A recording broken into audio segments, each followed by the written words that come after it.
Bismillahirrahmanirrahim. Assalamualaikum. Hai gang, pada video kali ni Berfatih nak sembang berkaitan tentang teaser Ultraman Deca dan juga UGF Ultra Galaxy Fight The Destined Crossroad. Tetapi sebelum tu, kepada sesiapa yang baru sampai, jangan lupa subscribe, like, komen dan share supaya channel ini boleh berkembang di masa akan datang, insya-Allah. Korang memang mantap Pak Abu, terbaik Makcik Kia. #erakan ukhuwah silaturahim antara Tauku Fan.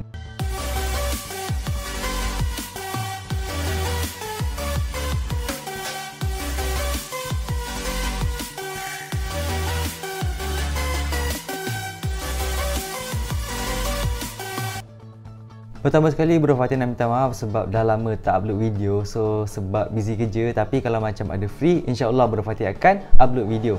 Okey, kita terus kepada topik kita. First kali Bro Fatih akan bahas berkaitan tentang teaser Ultraman Deca yang mana kita diinfokan akan ditayangkan pada 9 Julai 2022. Dan dalam video tu kita dah dinampakkan siapa dia punya human host, like dia untuk berubah ataupun henshin, form untuk Ultraman Deca dan juga info ataupun beberapa rumor. Dia punya watak utama adalah Asumi yang mana kalau macam dia nak berubah menjadi Deca, dia perlu menggunakan kad. Dan alat untuk dia berubah dinamakan sebagai Ultra D-Flash, yang mana dia perlu memasukkan kad ke dalam tu, barulah dia boleh berubah kepada Deca.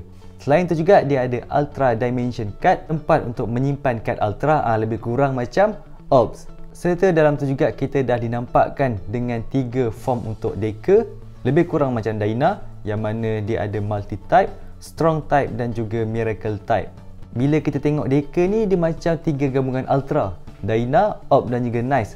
Sebab dia punya bentuk tu lebih kurang iras-iras Dyna dengan menggunakan kad macam Orb, dan juga color timer dia bukan kat tengah tapi kat tepi macam Nice. Serta villain utama dia yang dikenali sebagai Spear, lebih kurang macam siri Ultraman Dyna. Antara beberapa rumor ataupun info yang terdapat untuk siri Deca ni, antaranya macam bangsa Absolution akan datang ke siri Deca seperti mana dia datang dalam siri Trigger. Adalah tu apa yang dia nak buat. Selain tu juga dia punya villain utama akan menggunakan Kaiju Dimension Card, kira macam memunculkan raksasa untuk membuat huru-hara di bumi.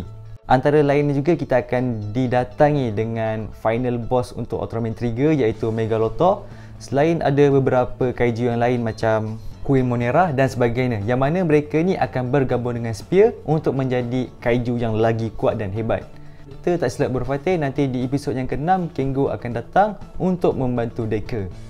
So kalau macam kita tengok dia punya trailer ataupun dia punya sinopsis dan info dia, boleh dikatakan dia lebih kurang macam Trigger dengan 3 lah. Kira macam Deca ni lebih kurang je macam Dyna, tapi tak tahulah nanti dia punya jalan cerita akan jadi macam mana.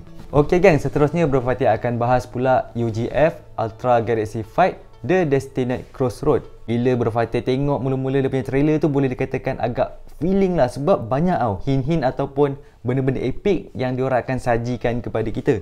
Dengan dalam dia punya trailer tu pun, permulaan kita dah dinampakkan Ultraman King dia macam risaulah antara pertarungan yang terjadi di antara para Ultraman dan juga para bangsa Absolution. Selain itu juga kita akan nampak yang Zero akan menggunakan form dia yang boleh dikatakan cool lah, iaitu Ultimate Shining Zero untuk melawan dengan Tartarus. Sebab UGF sebelum ni Zero tak dapat nak kawal sangat, jadi kita pun nampak yang Zero ada minta Ultraman Jonius untuk berlatih, serta kita akan nampak dia akan berlatih dengan Seven dan juga Leo.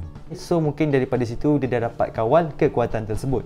Serta antara yang boleh dikatakan dia punya main highlight jugalah yang mana Ultra Regulus, dia telah bebas daripada kurungan ataupun rantai. So kita akan nampaklah bagaimana aksi dia ataupun bagaimana kekuatan rumor yang boleh dikatakan dia ni hebat dalam pertarungan. Macam Ultraman USA pun kita akan nampak yang diorang akan ada muncul dalam siri ni untuk berlawan dengan Absolute Titan. Antara highlight yang lain juga macam New Generation Heroes, diorang semua ni akan bergabung ataupun bersatu untuk menjadi Ultraman Rega. So kita boleh nampak lagi lah kemunculan Rega dalam siri ni. Macam Ultraman yang menjaga kebersihan, iaitu Z, Nice dan juga Ultraman Boy. Diorang turut serta dalam siri ni. Antara hint-hint lain yang kita boleh nampak dalam dia punya teaser tu, macam bila berkumpulnya Ultra Brother dan juga Mebius, boleh dikatakan hint untuk memunculkan Mebius Infinity. Bro Fatih rasa memang ramailah di antara fan Ultra yang memang tertunggu-tunggu. Kalau macam betul Mebius Infinity muncul, memang meriah dia punya siri ni. Kalau macam tengok dia punya teaser pun, kemungkinan macam Saga ataupun Noah, macam tak ada hint diorang akan turun tangan dalam dia punya pertarungan ni. Tapi tak tahulah apa yang terjadi akan datang. Kita tengok je lah. Tapi berdasarkan trailer yang kita nampak pun dah boleh dikatakan epic untuk kita tonton. Kira macam tak sabar juga nak tengok dia punya series. Itu saja bagi Bro Fighter untuk review pada kali ni. Maaflah jika ada kekurangan dan kesilapan. InsyaAllah semoga berjumpa lagi. Assalamualaikum.